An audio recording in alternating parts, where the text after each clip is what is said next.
Sharqi Turkistondagi tutqunlardan 2 milliondan ko'payganining Xitoyning ichki o'lkalarga yetkazganligi bildirildi. Tayvan Sharqi Turkiston do'stlik jamiyatining tadqiqotiga asoslanganda, Xitoy doiralari Sharqi Turkistonda turma va lagerlarda naq tutib turilayotgan Uyg'ur va boshqa turkiy millatlardan 2 milliondan ortiq kishini Xitoyga yetkazish ishini tamomlab bo'lgan. Xitoyning yaqinqi 3 yildan buyon Sharqi Turkiston xalqidan 5 milliondan ortiq kishini xohlagancha tutqun qilganligi 2018-yilning 2-yarmidan boshlab ularni turkumlab Xitoyga yetkazayotganligi ma'lum. Türk hakkerlardan tarkib topgan Ay Yulduz hakkerlar guruhi Xitoyning Sharqi Turkistonda Uyg'urlarga qaratgan zulmga norozilik bildirish uchun Xitoy torbatlariga hujum qildi. Mazkur guruhning Sharqi Turkistondagi zulmga norozilik bildirish uchun Xitoy hukumatiga qarashli ba'zi torbatlarga hujum qilganligi bildirildi. Birlashgan Davlatlar Tashkiloti cho'ng yig'inida Angliyaning Hind okeanidagi Chagos taqim orollarining kontrolligini 6 ay ichida orol davlati Mauritiusga o'tkazib berishi talab qilingan qaror qabul qilindi.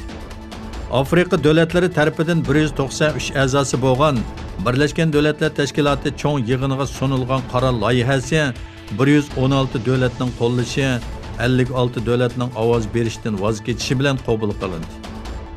Angliyaga qarshi chiqqan bu qarorga faqat Amerika Qo'shma Shtatlari, Isroiliya, Vengriya, Maldiva va Avstraliyadan iborat 5 davlat Angliyani qo'lladi. Angliya 1814-yildan buyon kontrol qilib kelayotgan Mauritiusga Birlashgan Davlatlar Tashkilotining besimi bilan 1968-yili mustaqillik bergan bo'lsa-mu, lekin 3 yil burun Chagos taqim orollarini Mauritiusdan ayirib kontrolligi ostiga olgan edi. Bermaning Arakan o'lkasida etilgan top o'qi natijasida bir balani o'z ichiga olgan 2 kishi hayotidan ayrildi. Berma armiyasi doiralari tarafidan e'lon qilingan bayonotda aytilishicha, Berma armiyasi tarafidan etilgan top o'qi musulmonlar ko'p sonliqni egallaydigan Olakyo yesidagi bir uyga tushgan. Vaqada 8 yoshli bir bola bilan dadasining o'lganligi, shu oiladagi 15 yoshli bir bolaning yaralanganligi bildirildi. Saudiya Arabistonining orasida dаңliq islom olimi Salman al-Avdami bor bo'lgan va navbatda tutib turilayotgan 3 olimni Ramzondan keyin o'lim jazosi ijro qilishga tayyorlanayotganligi o'tirg'i chiqdi. Angliyadagi O'rta Sharq ko'zi to'rining 2 hukumat amaldori va olimlardan birining tuqqanlaridan naql qilib bergan xabarda aytilishicha, Saudiya Arabiston 2017-yili tutqun qilingan olimlardan Salman Avda, Xotib Avod al-Karni va diniy televiziya programma riyosatchisi Ali al-Umarga Ramzon oyidan keyin o'lim jazosi ijro qiladi ekan.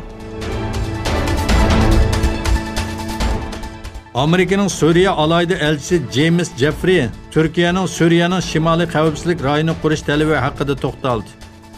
U xavfsizlik rayonining 30 kilometr bo'lishi haqida kelishga tirishayotimiz. Rossiya va Turkiyaning Suriyada Amerikaga qarshi hamkorlik o'rnatganligiga ishonmaymiz dedi.